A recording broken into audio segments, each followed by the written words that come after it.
Good afternoon, everyone, and thank you for joining. My name is Christoph Nedopil, and I'm the director of the Griffith Asia Institute and also the convener of the Green Energy Network Asia. Now, before we begin, I want to share with you all, I think, a very beautiful Australian custom where we acknowledge the traditional custodians on the land on which we meet, which for me is the land of the Turrbal and the Yagara people. And we pay respect to the elders past, present, and emerging, and recognize that for millennia, this land where I'm sitting, and I think where many of you are sitting, has supported shared learning experiences, circular economy, and I think hopefully a sustainable and peaceful lifestyle. Now, for us at the Green Energy Network Asia, or GenA, Asia's energy transition is at the core of what we do, and it's obviously an increasingly important consideration. How do we make grids ready for variable renewable energy power? And this is where virtual power plants, VPPs, come in. VPPs are becoming a structural feature of how modern electricity systems cope with the green energy transition. As variable renewable scale up, so more solar, more wind, the old model of matching supply to demand through large centralized generation is obviously changing and potentially breaking down. And VPPs allow to invert that logic. They aggregate thousands, sometimes millions of distributed assets, rooftop solar batteries, potentially electric vehicles in modern systems, flexible loads, and make them behave from a system perspective like a single dispatchable power plant. Now, strategically, that's great for three reasons. First, VPPs are one of the few tools that can deliver flexibility at scale without such a massive new grid investment, if we do it right. Second, they shift value creation closer to consumers, turning households and firms potentially into active system participants rather than only end users, and therefore also potentially socialize the cost of electricity generation. And third, they offer a way to stabilize power systems with high renewable energy penetration. So if transition is about speed, resilience, and political feasibility, VPPs sit right at this intersection. But I guess the challenges are also substantial, and often they're not only technical. So the technology exists in many regards. The real constraints are in market design, regulation, governance. Wholesale markets were built around large generators and not distributed fleets. Network tariffs often penalize flexibility rather than reward it. Interoperability, cybersecurity, these are all unresolved problems. And perhaps also critically, there's still no clear answer who captures value, who carries risk, and who is accountable when aggregated assets fail to perform at scale. Now, today's discussion is therefore not only about whether VPPs are useful. I think that this question is settled. The question is, how do we improve institutions, markets, incentives so that VPPs contribute to system reliability, affordability, and decarbonization? And I think that's a challenge that we tackle today, and I'm really excited. This is our first GenA webinar, and it's our second year of the Green Energy Network Asia. And it's really such a pleasure to have Dr. Zainal Arifin with us today. He is now a assistant professor of power and renewable energy at Institute Technology PLN. Senior partner of Energy Academy Indonesia, and president commissioner of PT Indonesia Geothermal. And he was also the former executive vice president of renewable energy at PT PLN. So congratulations for your retirement just in 1st of December. And he was previously the executive vice president of consultancy strategy and head of PLN Certification Center, and many other jobs. It's such a pleasure to have you here, and it's such a pleasure to have so many in the audience. And so I want to give the floor to you, Dr. Zainal Arifin. Okay, thank you, Professor Christoph. Good afternoon, everyone. Hopefully, all you is fine, and we can enjoy this webinar. Allow me to share my presentation that already mentioned by Professor Christoph, that we would like to discuss about the feasibility of VPP, virtual power plant, as one of the solutions to accelerate the energy transition, especially in context in Indonesia. So I would like to start with the macro view, the helicopter view, the philosophy, foundation understanding that we now already and at in the middle of energy transition, that the energy transition driven by 3D decarbonization, decentralization, and digitalization to achieve the energy still be reliable, the price should be affordable, and the energy will be sustainable. So energy transition actually try to increase efficiency, reliability, resiliency through automation and digitalization along the energy value chain for power generation, transmission, distribution, and also the retail at the customer side. And also, indeed, we face the decentralization, how we should increase customer engagement to become prosumer. That the customer right now is not only consume the electricity, the energy, but should be able to produce their own energy. For example, so many people install the PV rooftop at their own home. And the last is about decarbonization. So we should make the grid should be more flexible, should be smarter to connect with so many renewable energy, especially VRE, to achieve the net zero emission. Uh, actually the basic foundation. We know the understanding of us about the energy transition. So we should trade off and combine how we do decarbonization through digitalization and also decentralization. So what about the Indonesia? We know that still many challenging issues we have so far.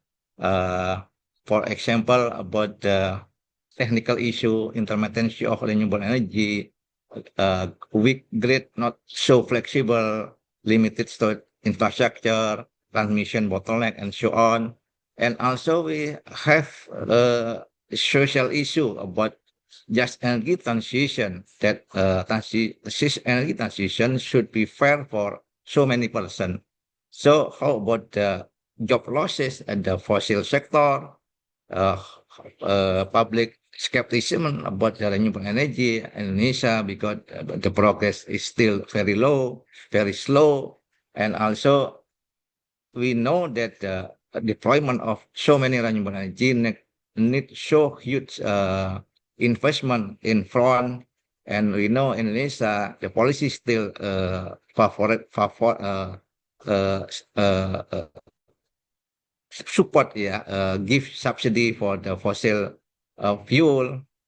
And we also have problem with the business model, because Indonesia still choose the vertically integrated, not less flexible market.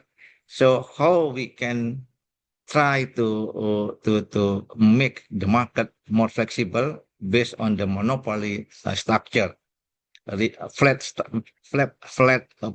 pricing policy, and also about the utility business model that still misalignment with the flexibility and the dynamic of energy transition. So this is the several main issue we had so far in Indonesia. So why we look forward to the virtual power plant? Basically, it's already Prof. Christoph mentioned that basically virtual power plant will give more benefit, that we can change the system for dealing with the intermittency of renewable energy to be more flexible. We can improve the frequency, stability. We can enable more penetration renewable energy, and we also can reduce curtailment of renewable. So we know that this on NREL, for example, curtailment reduction can be 7 until 85%.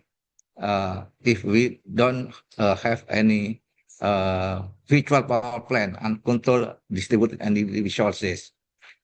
And we can also make the grid have faster response because we do the digitalization, we do control center, and that will increase the response latency more than 5 yeah, depend on the level of digitalization. And we can also, based on this technology, we can also reduce the peak load. This is very very important for us because if we can reduce the peak load, so we can achieve more efficient of the electricity cost production in the system. And also, the last is we can increase the reliability and resiliency of the grid. We can cut outage duration up to 30% based on the distributed energy aggregation. So why we look for the virtual power plant? Because some challenging issue of energy transition can be mitigated by this technology. So what is virtual power plant? Actually, a virtual power plant is such digital platform that aggregated and optimize so many distributed energy resources such as PV rooftop, PV, small wind turbine, battery storage, EV, and some controllable loads into a single flexible energy unit that can be controlled in real time, like yeah, look like micro grids, yeah, but little bit different. So what the role of virtual power plant? If we can look this figure that this system actually can allow all energy providers, whether they are small IPP or prosumer, that our customer that also able to produce electricity or energy to deal with the fluctuation energy production and demand, and all together can be considered as a single generator. That's why we call it the virtual power plant. So all distributed energy resources with this digital platform can be dispatchable, can be controllable. This the beauty of the virtual power plant. So what is the component of VPP? Actually, there are three types of component. The first one is distributed energy resources, can be distributed generation, can be renewable energy, can be still fossil. Renewable energy such as PV, wind turbine, hydro, non-renewable energy, CXP, biogas, fuel cell, and so on. And also, the second is energy storage system. Can be battery, can be mechanical energy storage, electrical, chemical energy, and so on. And also BEV, and also plug-in hybrid electric vehicle. And also not only about the technology, but also about the mechanism, demand side management. The second component is the VPP control center. So this component is enabler for making the communication, making the processing, reporting, and controlling all module, and also contain and manage all database. And the last one, indeed, because this is digital technology, we need ICT backward. The most significant, the most important thing is the MI, smart meter, advanced metering infrastructure. So, is it proven or still in pilot project? We can look here that at some market, at some region, actually VPP has been successfully done and achieved the target. For example, if we look at to the Australia market, we know the project, the operator Tesla and AGL short of the VPP, they manage the aggregated capacity up 37 megawatt, and achieve they want to add until 250 megawatt. And the component is for the VPP is rooftop PV, power wall batteries, it is battery and storage, smart meter. And we can look at also at the project next Kraftwerke in Germany is the capacity more than 10 gigawatt, so big, yeah, and so many component distributing resources for biogas, from biogas, PV, wind, hydro, and batteries. And also we can look to Octopus Energy, Clerkenfleck in the United Kingdom. This also a little bit big to 100 megawatt to 2 gigawatt, yeah. Consists of EV, home battery, and heat pump. And also for the United States and the nation level, we also can look at the RMI, the Documented Utility Program, consists of 15 pilot project. The all capacity is 1.5 gigawatt, consists of smart thermostat, home batteries, EV charging, and so on. So based on this proven project, VPP, at some region, at some market, actually we can prove that VPP can achieve to increase the penetration of renewable energy up to 40%, can reduce CO2 emission by 1/3, and can lower flexibility cost by 60 until 80%, and also increase the reliability by 70%. That's the evidence that the technology is not only about theoretical, is not about the concept, but already proven at some real case around the world. How about in Asia? Actually, in Asia, we can look at here that some country region just started the VPP. For example, in Singapore, it's still the pilot project, yeah. And also in Japan, it's still demonstrated imbalance reduction, maybe still also in not commercial yet, but still in pre-commercial yet. But the scale is a little bit big, until 1 gigawatt. And China, there is a pilot project in some residential, but the scale can be up until gigawatt capacity. And also in South Korea and Taiwan, this is still a pilot project at the regional scale. The pipeline can be already at the pipeline of the project, but still not in commercial yet. So we can say that in Asia, actually VPP just started. Sorry. What we have from the VPP based on the some successful project, yeah, that we know some determinant factor that the VPP is not only about the technology, is it affected mainly by the market structure.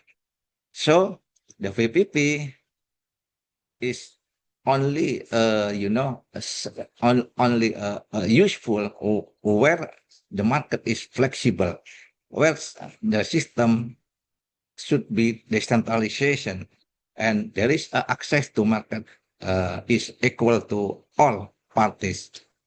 So we can look here, the business model, centralized, vertically integrated, like in Indonesia and China.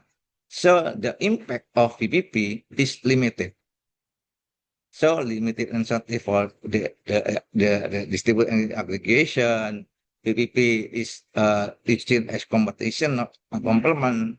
Uh, so the PPP deployment is only like workable through utility pilot project, like maybe Indonesia, PLN, like in SDCC in China and so on. But if we look at to the unbundled market, so we already had independent producer, retailer, aggregator, and so on. So the VPP actually is working well at the open market energy or utility. So all benefit can be achieved. We can deploy the high VP viability. So we can also make the price signal for flexibility is very clear, and this competition drive so many innovation and also engage so many customer participation. So that's the market will be more efficient and effective.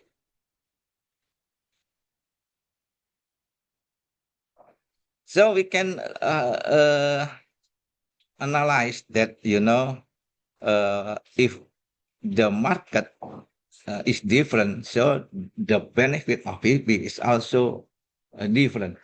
If we deploy, implement VPP at the open market, so the effect is much bigger, 10 times larger aggregated capacity, and 406 time can achieve the higher economic return. So this is the most successful deployment, depend on the market structure actually. Uh, Even though centralized utilities still a benefit, maybe we can look for to the hybrid transition model. We can combining the open market with the centralized utilities. Maybe this is one solution we should look at here. Because in Indonesia, for example, I think it's not possible we do market reform because will be, some so many people think that this will be break uh, the basic law of our country. So how we do the decentralization without doing the market reform? This is one challenging issue, big homework for us in Indonesia. So, as we know that Indonesia actually the problem of energy transition actually for accelerating the decarbonization. So, build more and more renewable energy. The problem is about the mismatch between the renewable resources and electricity demand center. This is happen because our perspective based on the centralization. So we should to look at another solution. Uh, PPP is one solution. We can do decentralization at maybe at the distribution level. So we can reduce our need to build so long transmission to connect all resources of renewable energy to the our electricity demand center. So we try uh, to do assessment how feasible PPP deployment in Indonesia. So we define at least three type of the requirement. The minimum requirement can be must be present. Uh, some requirement should be present, and some requirement can be maybe absent. Not it can be not or not is okay. So based on this criteria of PPP deployment, based on the some successful project in some market, we define the minimum criteria must be present criteria for VPP. The one is VPP operational regulation. Second, distribute energy resources, distributed generation, energy storage, controllable load, and so on. And also VPP control center. The four is ICT infrastructure. And the last one is VPP business model. So based on this criteria, we look at the existing condition in Indonesia. So criteria actually can be divided into technical matters, economical thing, legal or regulation, and social. So we can find that all requirement in Indonesia, the total score we get only 17. So to deploy VPP to be workable in Indonesia, actually we should have minimum score 24.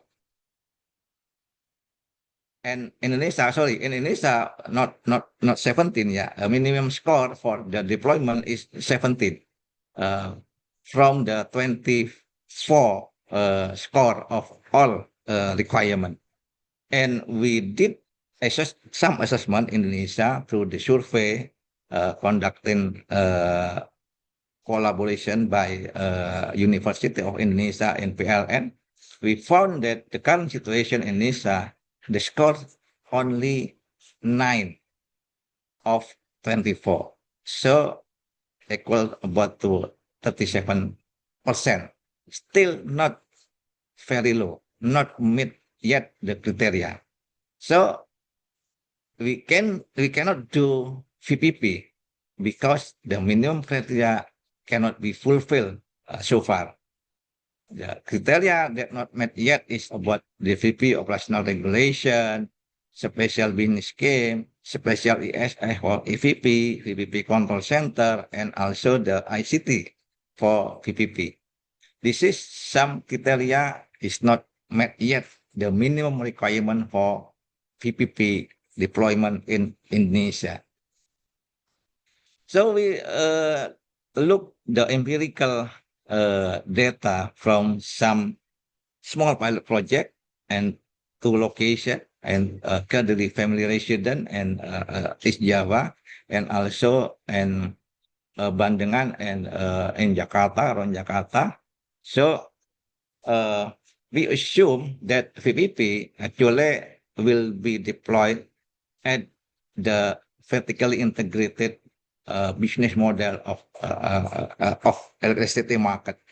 So the benefit is limited, not so much. Yeah. So we can optimize the utilization of distributed renewable energy generation, reduce electricity cost production, reduce losses of the grid, and also reducing CO2 emission.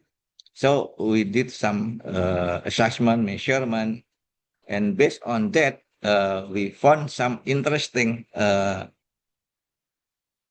funding, yeah, that if we do the VPP deployment in Indonesia right now under the existing tariff policy, so the project is not viable economically because the initial cost from using VPP, especially for investment battery storage, still much higher than the utility tariff cost. But if we can change the existing tariff with using time of use tariff, not dynamic pricing yet, only the OU. So the implementation of VPP use battery storage can reduce the electricity cost production until 66 and up to 86% from the existing electricity cost production. Yeah, this depending on its location. But for this case, for the two small pilot project, we can we found this finding, and also we can found that the utilization VPP in a time use style scenario can improve the generation curve during peak load season. So potentially can reduce peak load. It means that VPP can be used to minimize the operation of expensive generator on the utility side, and also can lowering supply costs and increasing efficiency. So based on this small scale pilot project, we can conclude that even though at the centralized vertically integrated market structure, VPP can be feasible within such proper pricing regulation. So finally, we can have some takeaway here that PPP actually has the potential to accelerate the energy transition because it can increase renewable energy penetration, reduce CO2 emission, lowering flexibility costs, and also increasing grid reliability. So based on the some project around the globe, PPP has been successfully with some significant financial, environmental, technical benefit. But we should be aware that for deploying VP, we should look at some determinant factors, especially market structure, business model, technical infrastructure, financial resources, and also how big the customer engagement, customer participation. However, if we look at the initial context, so based on our study, that VPP implementation based on the existing pricing regulation still does not viable. And also technically, based on the framework we have, the VPP is still not feasible because uh, only not does not meet minimum criteria yet. So we got only 9 of 24 score for the VP feasibility implementation. And the last one, this is also the interesting. So the VPP can be viable if this technology is supported by the supporting tariff regulation. So we should make the tariff more flexible. We cannot rely on the flat pricing like right now in Indonesia.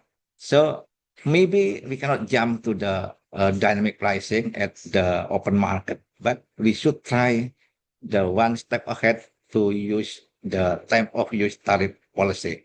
Based on that, VPP can be feasible economically. I think that's all of my presentation. Hopefully, that will be useful for all of you. Thank you. That was absolutely great. Thank you so much for an insightful presentation.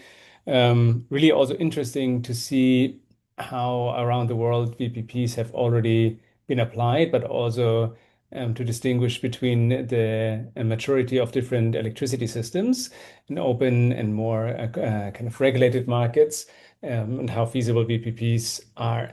Now, it's possible for everybody to ask questions. You can either ask a question in the chat, or you can also raise your hand, and so we can invite you to be part of this panel. So feel free to either type a question or again raise your hand if you want to be kind of in direct conversation with us. Both is easy.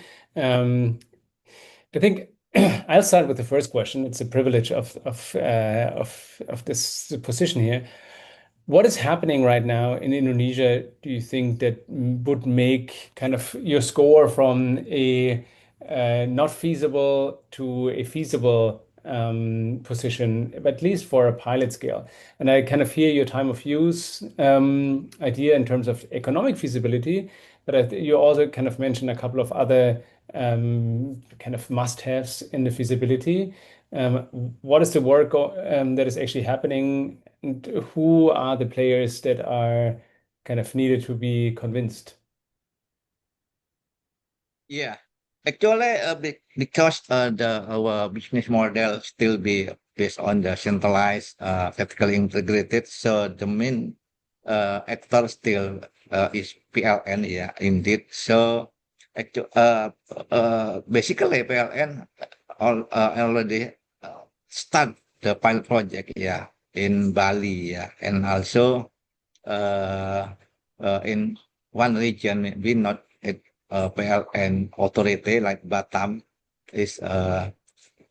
But the problem is when our colleague from PLN try to deploy this VPP, most of us still thinking VPP is about technical thing.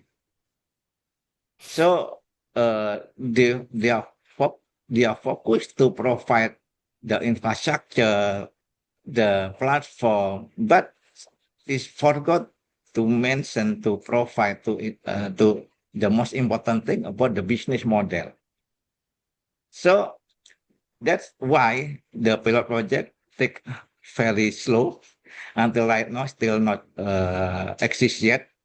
Until more than 2 years, yeah, we prepare for VPP project will conducted by our subholding company. We call it Icon Plus, but not really yet so far because I think they don't know about the most determinant factor about the VPP deployment. Yeah, I hope that I can meet with our guys in FL and I can press yeah to discuss this yeah because without all requirement meet the all criteria meet the minimum requirement yeah PPP only about the technical thing maybe flexible technically but not feasible economically. So Hmm. that's the problem. Yeah, maybe because the background of some of us, the technical uh, people, yeah, thinking like everything is can be solved by technical methods, yeah. But Uh-huh. we need some other perspective, maybe invite some expert for the like economical and financial guys to also involve to this project. So to give some solution, alternative view that I think we forgot about the some fundamental requirement, the business model, the pricing.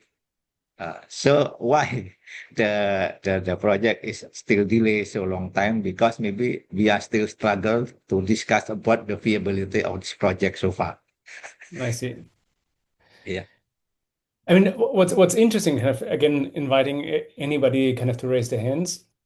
I think what's always interesting, particularly with PLN, is that PLN is the business model is the electricity generation mostly, and that's where kind of the revenue is coming in. And my kind of simplistic view is kind of when you are able to socialize some of the cost of the electricity generation and you buy cheap electricity and you sell it then at a higher price, that's actually when you make the most money because you don't have to have the investment cost, you don't have the capex. You're actually socializing the capex.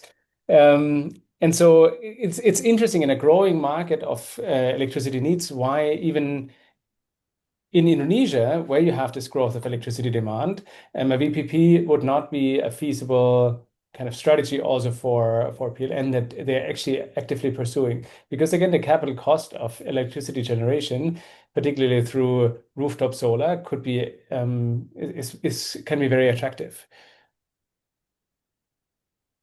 Yeah, I do agree with you yeah, that actually the flexibility of we talk about related to the energy transition is not only about flexibility of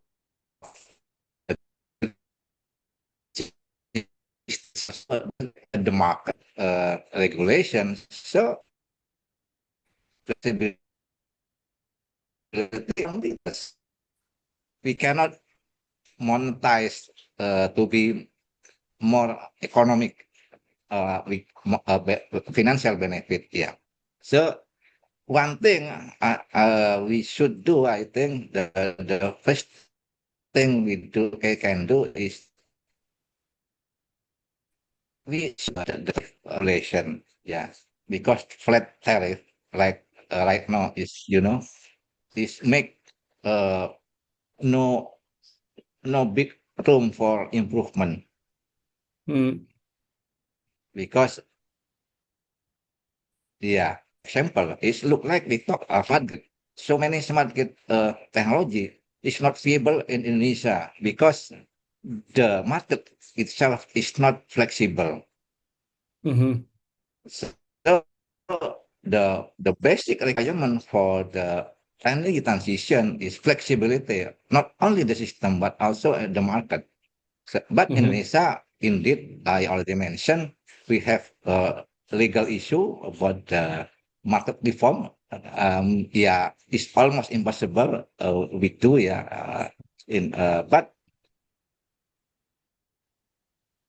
when try a high model between open market and integrated, for example, I think it's the best solution we can do so far. Yeah.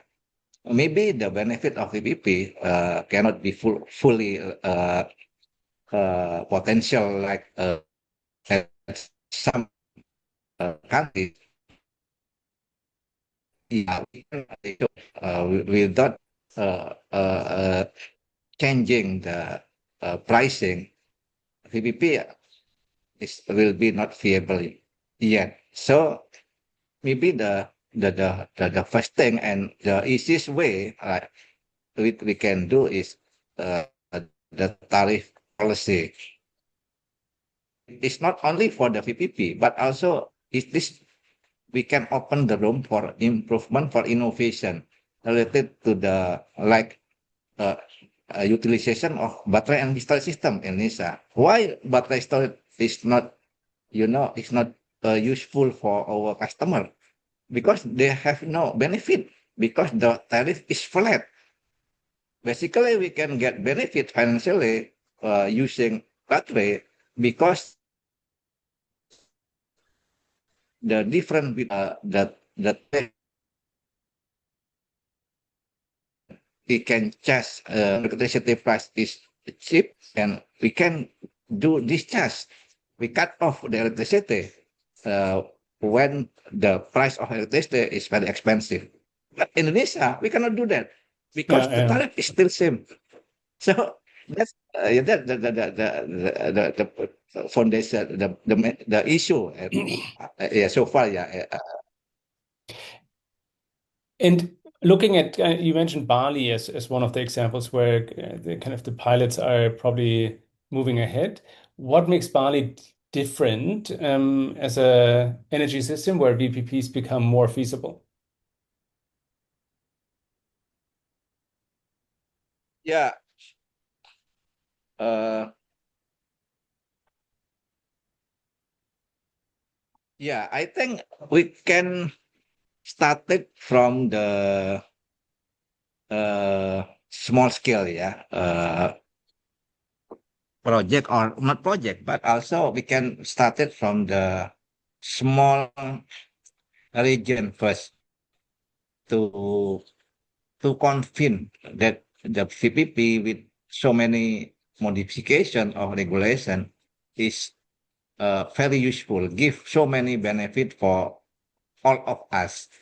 I think one of the potential is in Batam because Batam has their own utility company, not directly PLN, and they have full authority to do whatever they want. Yeah.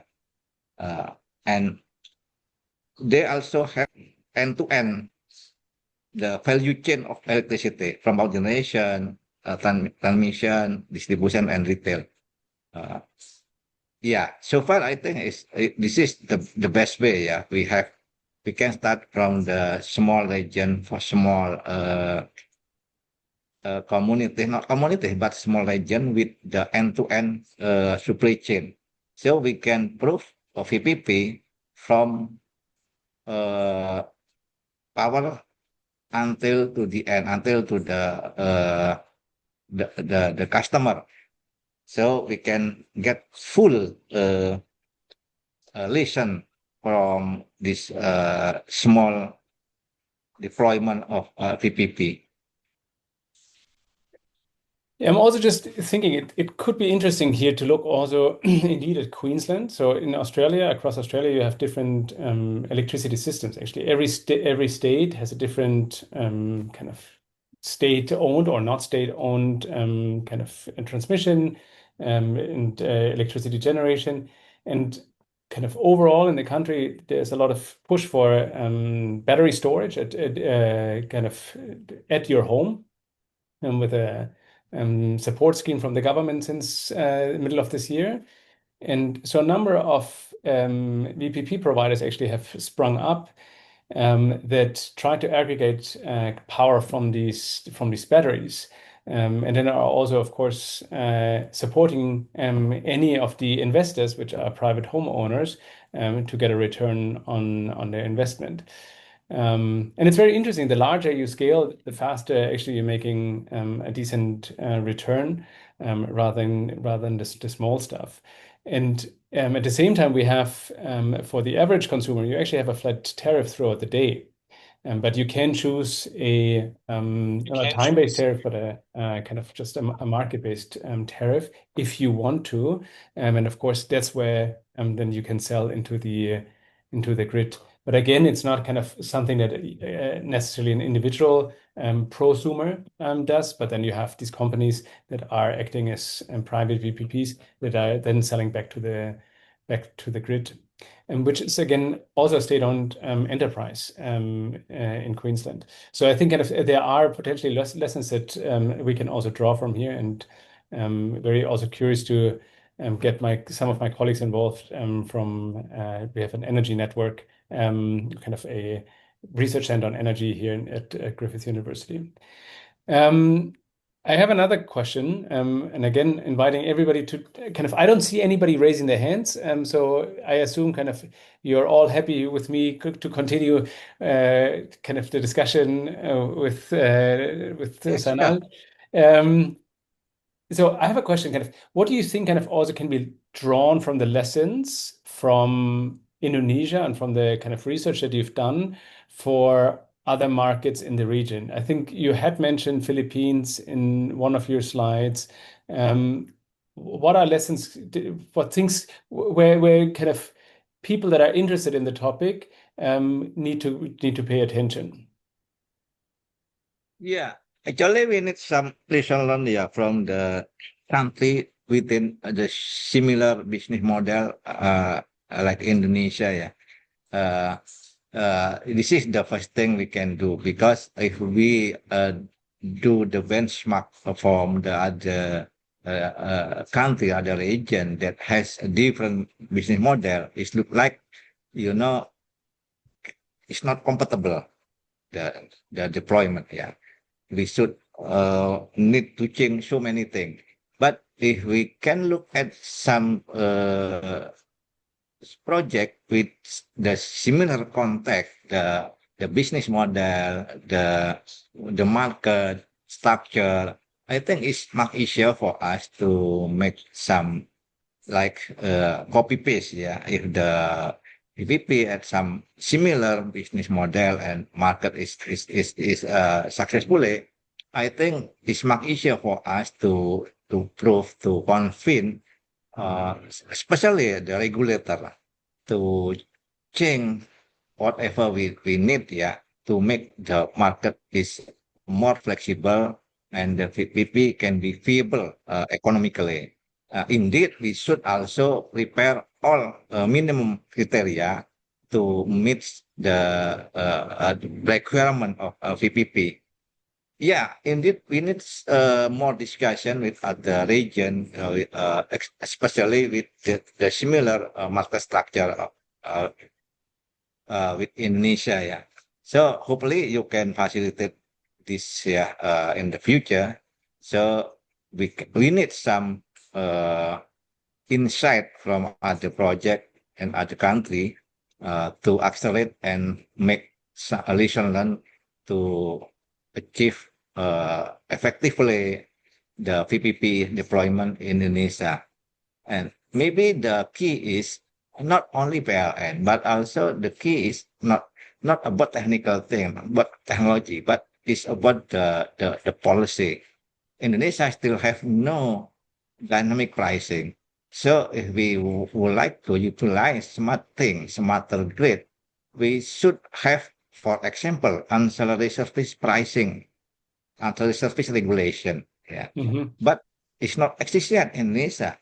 Why? So how we can achieve the benefit if we don't have this such pricing? Yeah. Uh, yeah, the maybe we can look to maybe to our neighborhood like Malaysia. Yeah, so far, and my understanding, correct me if I'm wrong, that in Malaysia is already use the time of use pricing. Yeah, so yeah, we can do some learning from Malaysia case, like we do before when we deploy the smart meter. Actually, we do benchmark from Malaysia, yeah, about the AMI deployment. So we can, learn each other between the Asia region, maybe and other country. You can facilitate us together to meet directly to like give some lesson from each other, yeah, to accelerate the process, to accelerate the preparation. I think that's maybe one thing we can do in the future. I mean, that is you're just plugging kind of what we do at the Green Energy Network Asia. So that's obviously a core component to bring the experiences together and enable mutual learning.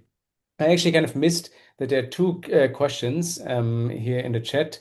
I looked at the wrong chat. The first question is, other than dynamic or on time of use tariff, what are other business models or avenues that can be explored to enhance the economic feasibility of VPP implementation in Indonesia? For example, coupling scheme with electronic vehicle EV charging. Yeah, I think it's possible, yeah, because one of the component, if we talk about distributed resources, yeah, also about the EV, and one of the key is the charging.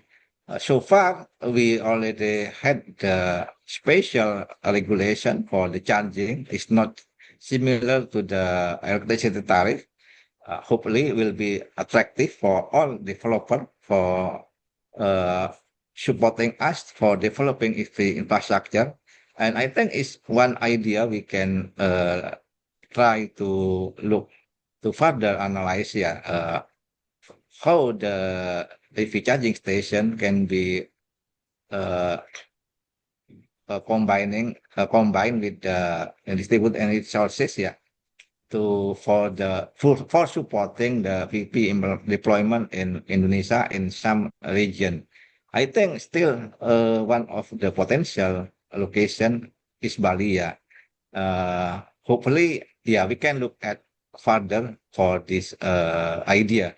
But basically, it is possible. Interesting. And then the second question is from Fabi Paksanal. Great presentation on time of use. What is the level of time of use to make VPP in Indonesia to become economically feasible? What is the project economics such as IRR in this tariff? Yeah, actually, if we look at to the our neighborhood Malaysia, yeah, that so far, if I'm not wrong, yeah, already started at the time of use. We can start it with maybe ba- based the time of use for several block of time, yeah. Maybe 24 hours we can divide it into four block of tariff, yeah. For the first step, uh, in order to make pricing is more dynamic, yeah. And I do believe that type of use, the simple type of use, is already can give a beneficial financially for PPP deployment in Indonesia. Based on our study, actually, time of use we use is basically is a simple time of use like in Malaysia done. And what the IRR, especially if we talk about the IRR for the PP, if we calculate based on the PLN perspective, usually is IRR is WACC plus 2. So minimum like 11%. But I believe the real IRR will be higher, maybe 14%. Hmm.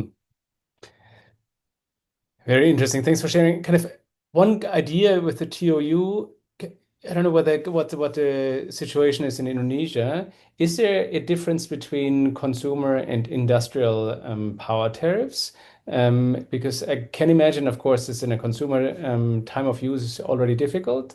Definitely dynamic pricing on consumer basis is difficult, but industry might be more receptive to this, also because they might actually generate cost savings. Yeah, actually, if we a customer also has the flexible pricing, they will get opportunity to optimize their consumption of electricity. Yeah, because if we can make this time of use to be like IoT, the platform digital we sell to our customer, indeed they know that what time the tariff is relatively low and what time the price is will be higher. So this is also the we create the demand response based on our customer choices. Yeah. Mhm. But right now they don't care about about the price. Yeah. Uh, we use electricity right now and later on is similar because Interesting. but yeah, actually and practical, we know that electricity price is changing by time because power generation supply the electricity grid is also changing by time. Yeah. And also, the infrastructure for each customer is different. So Mhm. make also the price actually is not same for all customer. And the price is dynamic, not not fixed like we assume based on the regulation so far in Indonesia. It's a fascinating topic. I think we touched on a number of different issues, and particularly on the VPPs. I think on the kind of just economics, on the political feasibility, on the technical issues, and interestingly now also I think how does the market react even to pricing, which is it seems also not so straightforward as we sometimes think it does. So I do want to kind of really thank you, Pak Sanal, for your great presentation and your great insights. It's kind of every time I listen to you, it's just kind of full of knowledge. It's fantastic, and I hope the audience also enjoyed it. Thanks so much for joining us today. The Green Energy Network Asia will, of course, organize more seminars to come. If you're interested in learning more about the Green Energy Network Asia, I also encourage you to visit our website, which you can find by Googling or also on the kind of on the Griffith Asia Institute website. It is a growing network for Asian decision makers in the energy transition. So whether you're a utility company or investor or policymaker, this is an interesting network, and we're providing knowledge products and convenings. It's really a network where we try to work with each other on this, I think, very intricate and very complex and holistic problem that there's no easy solutions, I think, but there are many, many different solutions and a lot of learning that we can have together. So thank you very much again. Okay. For It's my pleasure. everyone who's going to celebrate any festivities over the next days, of course, happy holidays. And I look forward to seeing you all healthy and successful in the new year. Thank you so Thank much you. again, Paxanal, for Okay. the Thank you. great input. Have a nice day, everyone. See you soon.